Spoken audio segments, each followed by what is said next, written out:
Хөдөө орон нутгийн аслагдсан сумдын хүүхдүүд сургууль, цэцэрлэг, дотор байрны хүрэлцээ хангамж муугаас болоод сурч боловсрох эрхээ бүрэн эдэлж чадахгүй байх.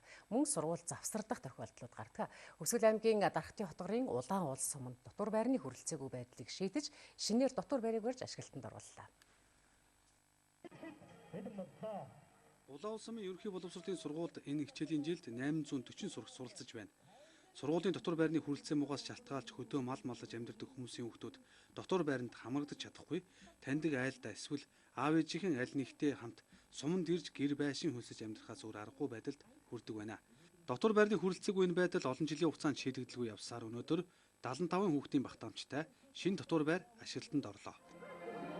Ер нь бол дотор байрын орчин нөхцөл бол ямар байсан гэхээр 1984 онд ашиглалтанд орсон 75 хүүхдийн дотор байранд за мөн 2000 онд аж ахуйн аргаар барьсан нэг хуучин байр засч барьсан тийм аж ахуйн аргаар барьсан тийм 50 хүүхдийн дотор байранд хүүхдүүдээ бас ингэж хүлээн авч одоо ингэж амьдруулж байсан. Хүсэн хүлээж байсан орчин үеийн нийслэлд хангагдсан ийм дотор байранд орох болсонд баяртай байна. Тэгээ дотроо ариун цэврийн өрөөтэй тоглох сайхан байр байна. Дотор байранд амьдрах хүүхдүүд өвлийн хүүтэнд гадаа гарч бийдсэхгүй, дохилог дулаан орчинд инхүү амьдрах боломж бүрдлээ.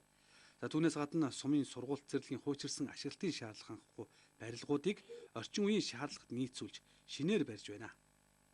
Улаан улс суманд одоо 300 хүүхдийн ерөнхий боловсролын сургууль баригдаж байна. За эх хонд одоо ашиглалтанд орно. За түүнээс гадна эх хонд 150 хүүхдийн цэцэрлэг бас ашиглалтанд орохоор одоо улсын төсөвт одоо суугаад явж байна. За энэ бол 1.7 тэрбум төгрөгөөр одоо баригдахаар байгаа. Ингээд Улаан улс сумд бас сүүлийн жилүүдэд хөрөнгө оруулалт нэлээд орхигдсон. Сүүлийн одоо 10 гаруй жилийн хугацаанд бас шинэ барилга ерөөсөө баригдаагүй байсан. За ингээд сүүлийн 3 жилийн хугацаанд бас ийм 3 барилга одоо шинээр ашиглалтанд орж Улаан улсчуудын маань одоо сурч ажиллах энэ боломжууд бас шинээр нэмэгдэж байгаа. Хүүхдүүдийн суралцах орчин нөхцөл муугаас шалтгаалж сумын иргэд аймгийн төв эсвэл хот руу шилжиж хүн амын төвлөрлийг нэмэгдүүлдэг. Сумдад орчин үеийн шаардлагад нийцсэн сургууль цэцэрлэг дотор байрыг барьж ашиглалтанд оруулснаар шилжин суурьших иргэд багасах, давхар ач холбогдолтой гэж холбогд халбаны хүмүүс үзэж байна.